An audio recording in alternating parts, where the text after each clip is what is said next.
Listen to this guy right here. Before I dive into my recap of 2022, and taught me how to live. speak louder, Ali. I said, Oxford is my dream. And her Yes. response was no nonsense. Yep. How much is the application cost? Let me stop right here because I'll go back to this in any case. Hello and welcome to my recap of 2022. In the name of God, the most gracious, the most merciful. I started doing this recap maybe last year, but I didn't. I did it directly onto YouTube, and that channel was closed subsequently. So I've decided to do it live now, and I'll be going through what this year has been for me and most of us. But let's start from the big picture. We hit 8 billion people this year. Countless calamities have been seen: climate change, rising temperatures. Pakistan has faced severe floods where thousands and millions have lost their lives or suffered. There has been a war in Ukraine based on participation in NATO and the America-Russia standoff, which has led to a lot of crisis with regards to gas and oil and energy supplies, which has led to soaring prices and inflation and recession. Because of Mahsa Amini and her stand against the political imposition or political structure in Iran, there have been great large protests taking place over the last few months. There have been protests taking place in China, the blank paper protest about freedoms and about liberties. Bitcoin crashed. Bitcoin. I wouldn't say Bitcoin, but crypto. There's a large crypto crash. I shouldn't say Bitcoin. Elon Musk bought Twitter for $44 billion. We lost the great queen of Indian cinema and Bollywood, the late great Lata Mangeshkar, who has blessed us with her voice for the last 50, 60, maybe even longer years. And we lost Her Majesty, the late great Queen of England, Queen Elizabeth II. The king of the game, my favorite sports person of the century, Roger Federer, retired from tennis. And Argentina won the World Cup this year, which was a very well televised match. All World Cup, mired in the center of controversies and perspectives about what can be done and what can't be done, and there was a lot of back and forth there. So 2022 has been a year. If you want to watch a recap, Vox does a lovely recap, but there are a few other channels which may be more politically aligned to what you do, what you follow. So you can try other channels, but there's a nice recap by Vox of energy, about climate change, COP27, COP15. A lot of things are happening. And there's much room for growth and development. For me, thankfully, it's been a good year. And I'll take you through some videos of what the year is. Here I am on the day that had turned 35. Incidentally, because my birthday is at the end of March, incidentally, around March, Montreal was starting to open up again. We weren't locked down anymore. The rules had been slightly more relaxed. Everybody was double jabbed. The third jab was upcoming. The rules were relaxing at that time. So this was one of the first times people were able to gather in a closed public space. And this is Bar Le Normandie in Montreal's gay village. And it's a fantastic karaoke bar. I would really recommend it. Some karaoke bars, you go into a quiet booth with 5 or 6 friends and they sing some songs and come back. I'm not that kind of person. You know me. I love the spotlight. I love being on stage. So we went to this bar, me and a couple of really close friends, and it was a stage and songs were arranged for us. So I went, and I was one of the first few people up there, and I went and I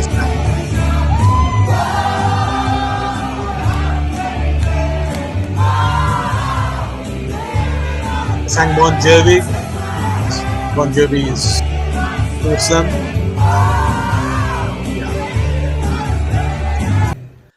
And then a week after my birthday, this happened. It took a while.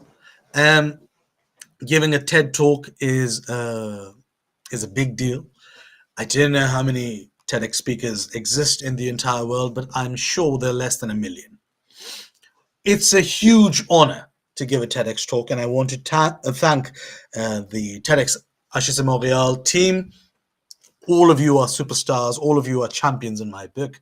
And I wrote to them, and we went back and forth about me sharing my story as a scholar at Montreal, and they were kind and supportive, and they facilitated my capacity to tell the story. And I came and shared how after surviving the military coup in 2016 in Turkey, I left the country, I came back to England, I was all suffering from PTSD, I was upset, I was closed off, and then from there, with the help of my parents, my family, with the help of taking a few risks, I applied to Oxford, I got some scholarships, I went to Oxford.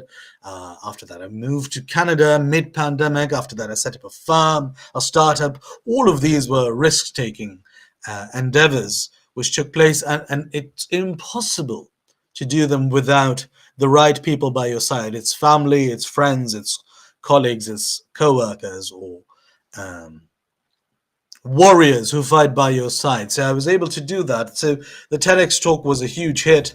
So I went You, and spoke to my mother. if you listen who to is this the gentleman, now I'm center going to reduce the volume because you can find it online. Just search my name and you find this online.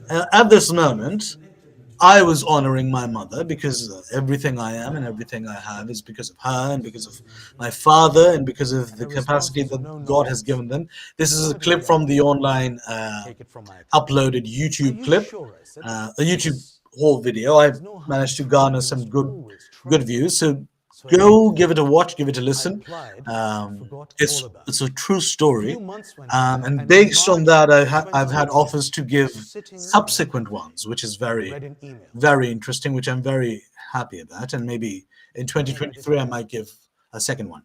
Then what happened is this lovely lady standing next to me is my proverbial sister and also my business partner and also one of my closest friends. Her name is Reem Terzian. She is a public speaker. She is a coach. She's a learning and development consultant. She's a counselor. She's an HR person. She's an hospital. Reem wears multiple hats. But I know her as somebody who has one of the biggest hearts in the world. Literally, physically, it pumps more blood than any other heart that I've seen. Okay, that's true. But because of her and because of the team that we built, I was able to launch. I had the confidence of going forth to the incubator at Montreal and saying, "Look, we have this idea. We've been doing this on LinkedIn. Give us a shot." This was happening this time last year, and we were the first Anglophone team to be selected in Montreal, in Montreal. So we were very grateful, and we were able to pitch it to big-wigs. with EduLachine. EduLachine, startup. Ooh. Out.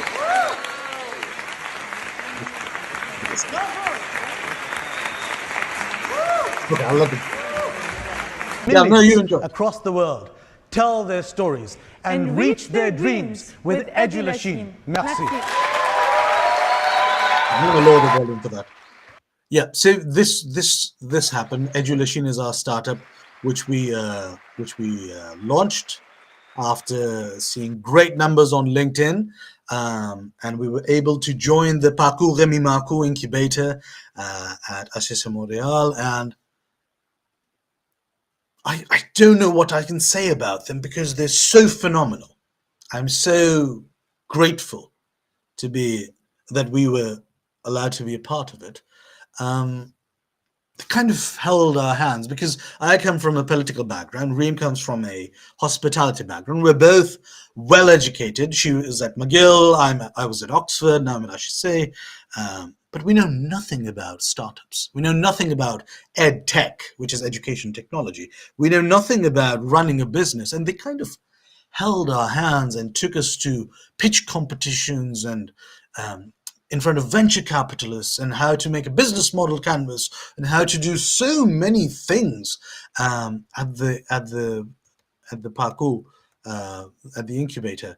It was incredible, and it was a great honor to be part of it. And based on that, we were able to set up a proper company, a startup, and now we are just doing some product development, which should be done by the end of next month, I think. And then the product's launched again and out for everyone to use. We've already helped over 300 people, and we want to help thousands and millions. So the Parcours means journey.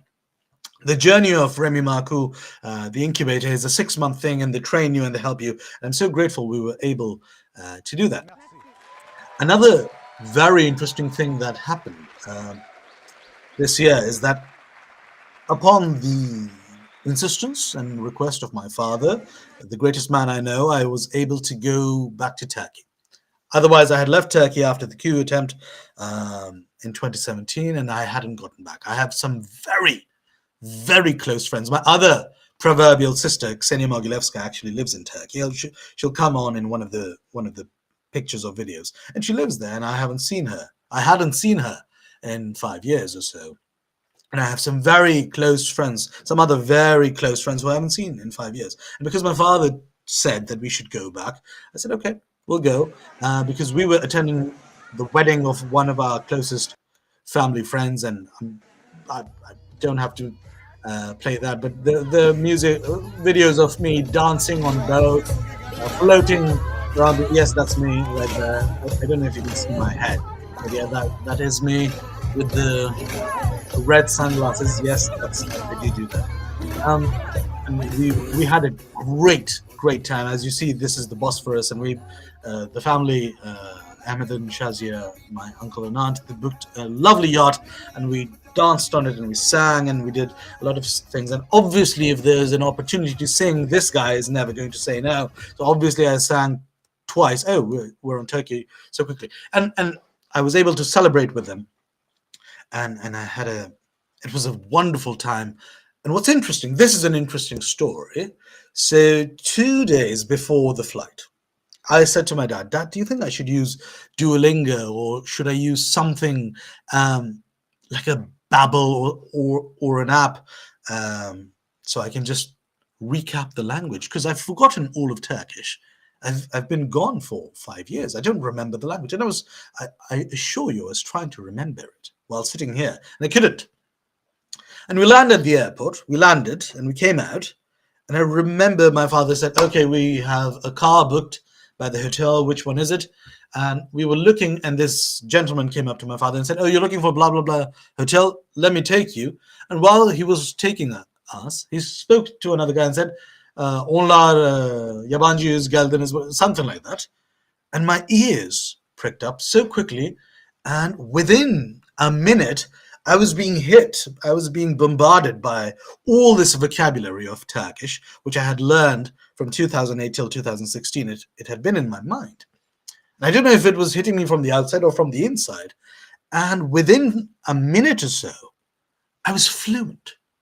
I started speaking to the gentleman in Turkish, and he was looking at me and he said, Türk musunuz? Which means, are you Turkish? And I said, evet, Turkum, because I have fair skin and my father has fair skin. So we also look Turkish, and we have, if we go back a few hundred years, we would have Turkish roots.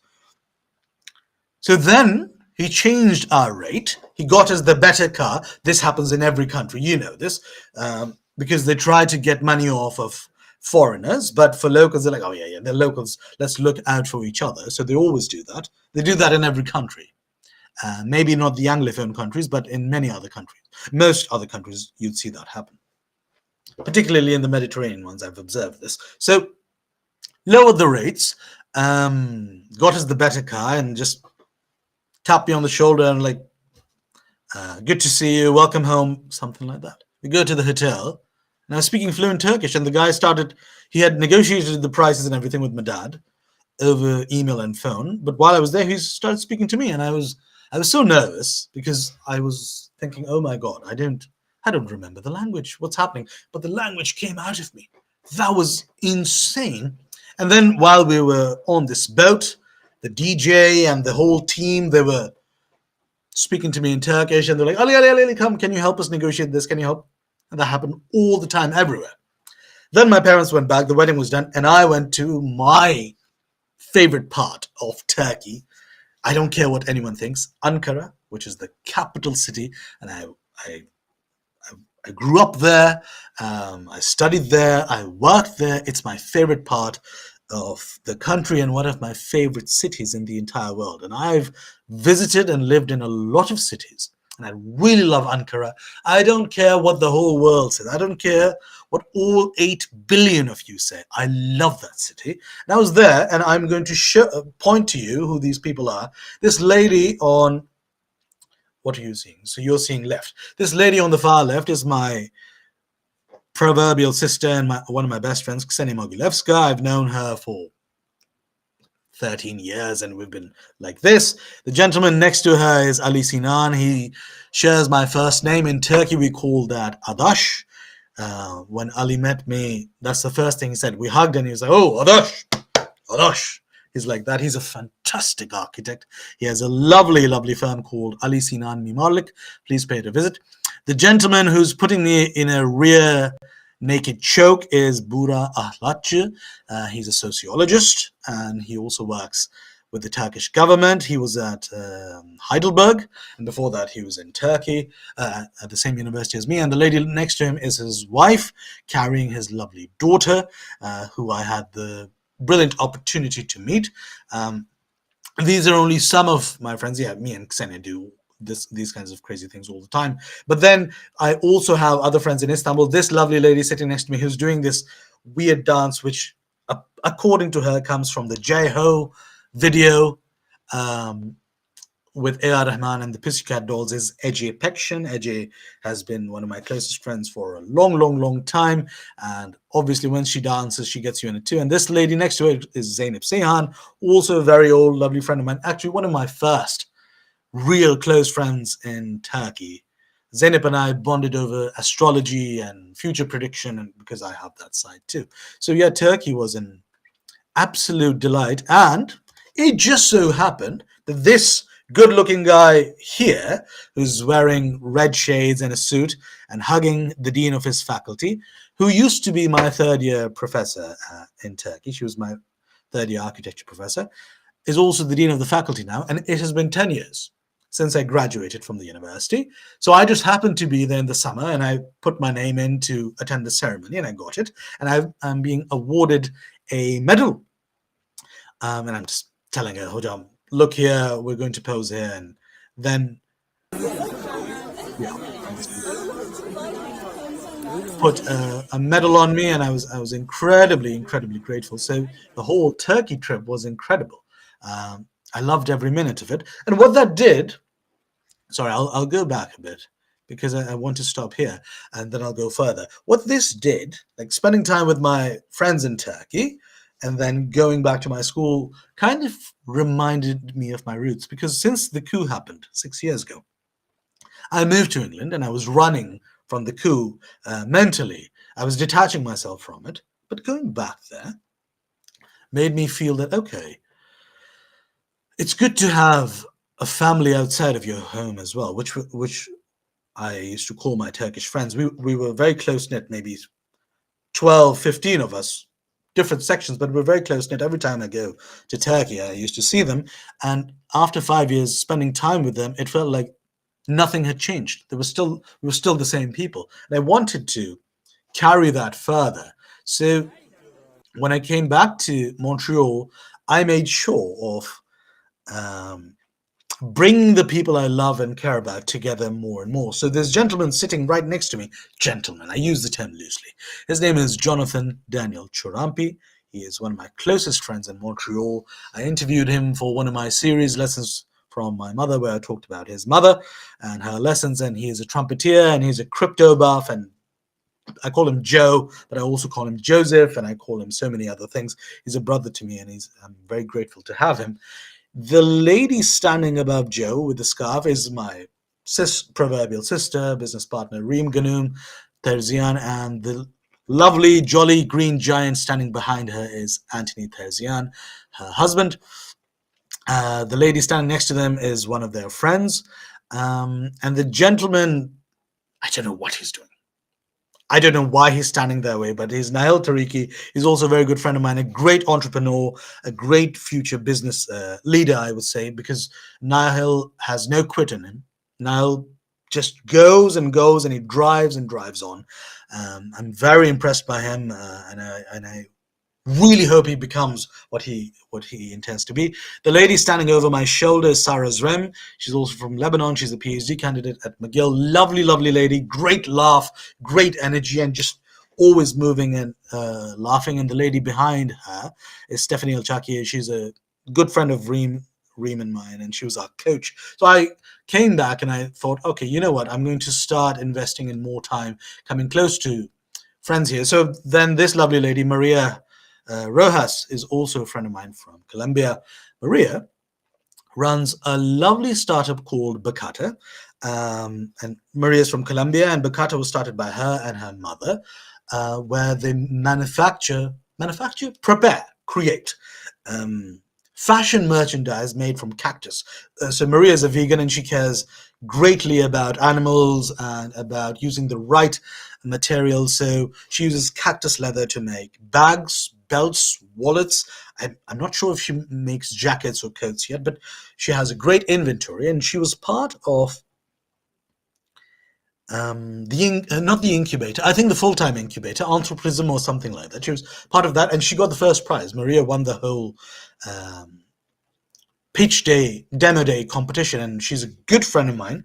What she also does is she climbs, and she's a climber and she's a boulderer. So Joe, who's you've already seen, Joe and I went with Maria to a climbing gym in Montreal, and we got so much into it.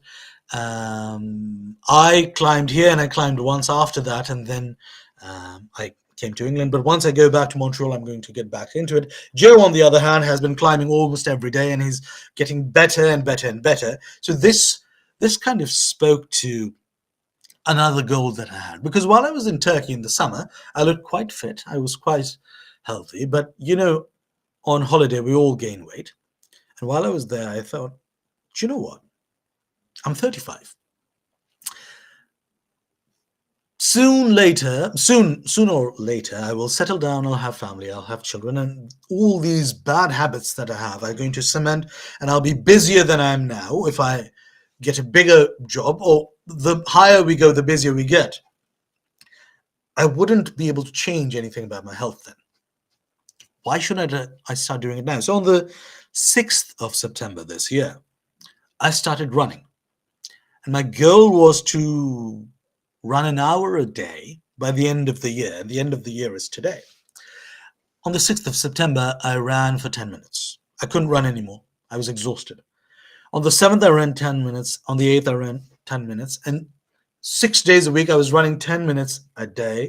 And I pushed it to 15, then 20, then 30, then 40, then 50, then 55. And I thought, all right, you know what? Around Christmas, I'll reach an hour.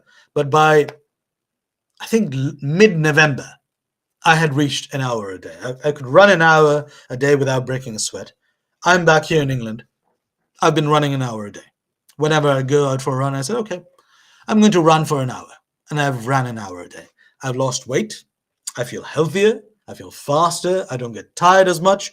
I can stay awake for longer. I can work harder. I'm focused, because when I run, my brain goes blank, and I'm just running, and I'm peaceful. It's a meditative state. And all it took was 2 months. If anybody is thinking of running, start with 5 minutes. I promise you, within 2 to 3 months, you can do an hour.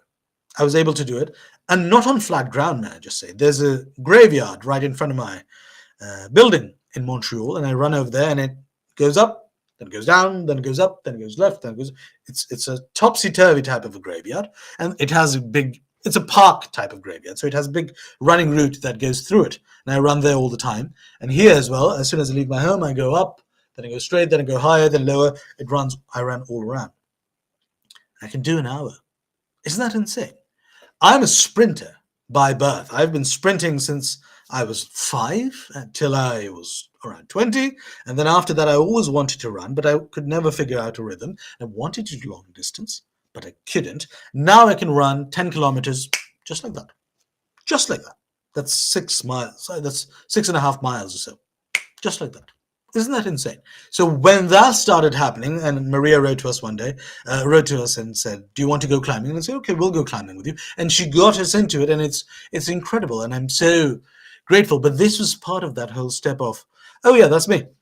Yeah, that's the second time I went, and this is bouldering. So you see there are no ropes, and I'm just I'm fitter than that now, thankfully. But yeah, I was climbing, and it was great fun. And then a final step of building a stronger family in Montreal and in England was to start saying yes to invitations from places which could do well for EduLachine, which could do well for my academic and advisory career, which could do well for my network in Montreal and everything. So I went to CORIM, which is, I can't remember what it stands for. I'll have to look it up because Conseil de Relations Internationales de Montréal. So the Council of International Relations in Montreal. That's CORIM.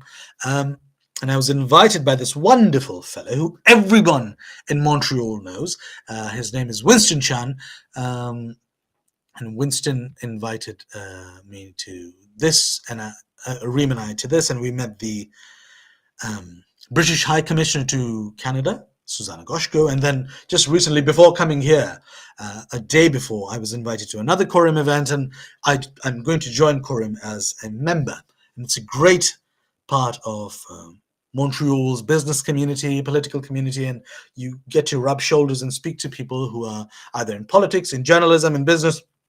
You get to learn a lot, and you get to rise through the ranks very easily. So for me, it's been, I've sang, I've given a TED talk, I've launched a startup publicly, I've gone back to Turkey, I've connected with friends, I've received my medal, I've connected with friends in Montreal, I've climbed, and then I've joined it again. So it's been a good year, I would say. I feel for all the difficulties that have taken place in the world, with the floods and with the war and the protests and the shootings and the political issues and the business issues that take place, somehow the world feels a bit more divided every single time we turn on social media. I don't think that needs to be the case, and here's my argument why. My best friend is a Hindu. I'm a Muslim, through and through. My other best friends are either Muslims who don't practice, some Muslims who do practice, Christians, agnostics, and members of every faith, or people who, atheists as well. One of my closest friends is an atheist. We were roommates, in fact. If you can be friends with somebody who has different religious values to you, why can't you be friends with somebody who has different political values? Think about that. And before your knee-jerk reaction says, well, politics is blood. No, it isn't. Religion is just as much, if not more. Politics is just a new term for religion. Politics is practiced like religion was in the past, and people used to fight about religion. Countless wars over the last thousands of years have been fought in the name of God. So my advice always is, if you're a right-wing Republican or conservative, reach out across the aisle and befriend somebody from Labour, from the Democrats, from the Liberal side, and have a conversation and trying to find common ground. I've spoken to Nigel Farage, who's one of the forces that led to Brexit. I've spoken to Boris Johnson. I've spoken to Jordan Peterson when he came to Oxford. Who else? I've spoken to Hakan Abbasi when he came there. I've spoken to right-wing representatives. I've spoken to Steve Bannon, and I've tried to push him, but he's a slippery one. But I've also spoken to members from Labour and from the Lib Dems and from the Democrat Party and representatives of Imran Khan's government, Shah Mahmood Qureshi I've spoken to, and some other politicians from Pakistan, from India, who I've had a chance to speak to. That's why I don't hate anyone. Instead of picking a house, I pick a policy. And I try to see what's good for me, what's good for people, and what's good for the structure, because I believe in the structure. And I try to look at it that way. My deepest request to anybody watching now or in the future would be that if you can find a healthy balance with somebody who comes from a different religion, a different race, a different gender, a different history, you can do so with politics as well. I would urge you to do so. We feel the world is divided and fault lines have developed and it's antagonistic because we see it that way. We're seeing, oh, we have this many Democrats or this many Republicans or this many conservatives living. Oh, the world is that way. It isn't. The world has always been divided between people. And it's not divided between two large camps. It's divided on multiple camps. But because there are two structures that exist, in America at least, you join one or the other, and sometimes you remain independent. Don't fall into that trap. It's bad for your mental health. It's bad for your social life. It's bad for so many things. Try to speak to everyone. Try to see what you agree on and try to be tolerant on what you disagree on. That's my advice to everyone. I may not agree with somebody's fiscal policy, or I may not be in agreement regarding a protest, but I respect your right to do so, and I can have a conversation with you without shouting and coming down to a fist fight. I would encourage that as end of 2022. Try to do more of that. Life isn't really so bad. I'm telling you. A lot of it is in your hands. A lot of it is in your hands. If you don't believe in God, fair enough. If you do, go to God. Go to God, you'll find him. You'll find her, him, whatever God you believe in. You'll find that the truth that you're looking for that will give you solace. If you don't believe in God, go to music. Go to nature. Go to light. Go to water. Go to lakes. Go to mountains. Travel. Go to animals. And you'll find some semblance of the God that we believe in, or maybe a whole new perspective on it. But you'll find something that gives you peace. We're not purely rational beings, but we're also not just feelings and emotions. We're both, and we have to wrestle with both all the time. So my advice to you, with all sincerity, is put this down. Oh, it's dirty. Put this down. Switch it off. Put it down. Go out for a walk. See where you live. Interact with people. And you'll realize you have a lot more in common with a lot of people that you dislike or don't agree with. And you can find common ground and say, okay, well, I'm an American and I don't agree with gun laws. You do, but at least we both like KFC chicken or whatever. Try to find common ground, and I promise you, your 2023 will be so much better. I am ever so grateful to God up there and in here, and all the people in my family and my friends who have always helped me and always supported me. And I thank you from the bottom of my heart in 2022.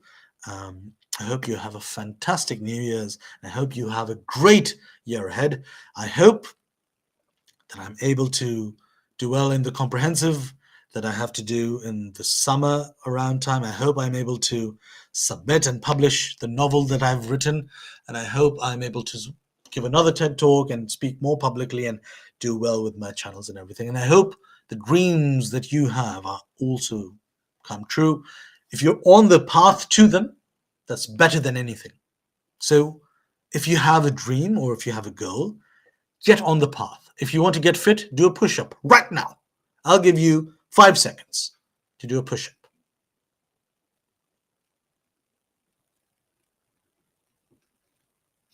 Do it.